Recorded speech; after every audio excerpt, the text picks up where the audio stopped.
مسؤولينta gobolka Gabiley oo ay weheliyaan ururka taakulaynta dadka danyarta ah ee MPM salaadinta iyo madax dhaqameedka gobolkaasi Gabiley ayaa dhagax dhigay dhismo guri ah oo loogu talagalay in loo dhiso qoys danyar ah oo haysta laba caruur ah oo maqaarka jidhka ka xanuunsanaya waxaana ummadda islaamka ay ugu baaqeen inay ka soo qayb qaataan hirgelinta dhismaha gurigaasi si ay hoy u helaan qoyskaasi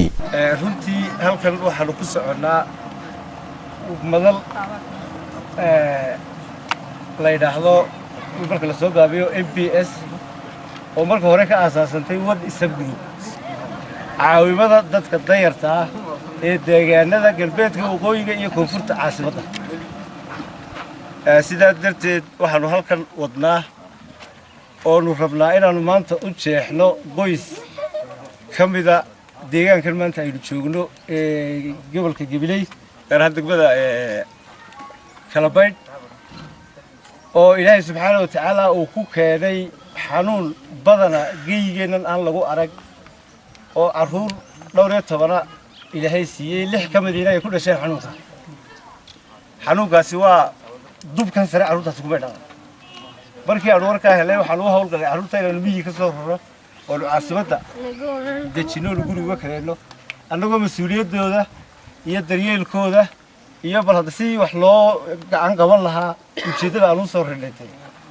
waqti dhaxabeed bay ahayd waqti jiilaal ay ahayd dhaxan iyo kuleyl iyo board midna ma xamilayaan Ilaahay wuxuu nagu guuleeyay markii aanu inta fulinay inaanu maanta awoodno inaanu balood halkan uga yagleelo ugana dhisno rug iyo guri ay ku nagaadaan kuwi iska caawiya la yiri weeyaan irxamu fil ardi yarhamkum fis samaa'i dhulka iskaga naxariista ayaa la yiri cirka waa la idinka naxariisanay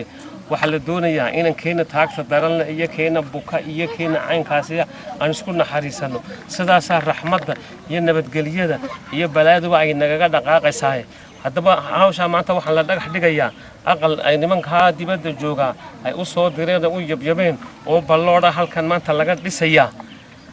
arrinka dhagax dhigis ayaan maanta u joognaa dadka beledkana waxa laga doonayaa culim tijaarta iyo dadka kale shaqaalaha ah iyo dadka beledka joogay Gabiley iyo dibadda iyo dalka gudihiisa in wixii la tarayay kare sidii dhakhtar loo geynayo iyo sidii intay dhakhtarka la isla gaarayo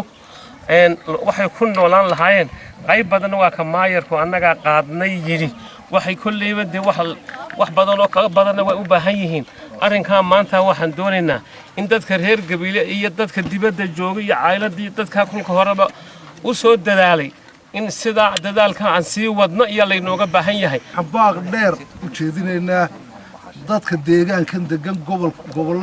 gobolka Maroodijeex waqooyigiisa koonfurtiisa iyo galbeedkiisa dadka deegaankaas ah ee gudaha iyo dibaddaba jooga inay ku cibro qaataan qoyska sida Ilaahay u abuuray waxtarna u soo yeeshaan haddii iyagu inteena kale aan hagaagsanahay inay iyaga waxtaraan oo ay ka saacidaan dhaqaalaha iyo waxa aanay qabsan karaynin sidii maayarku sheegay nafta bini'aadanka mid baa kuleylka xamisha midna qabowga xamisha mid maxay bay xamisha to aan waxba xamileen waa mucjiso oo intaba ay dhibayso Ilaahay ka dulqaad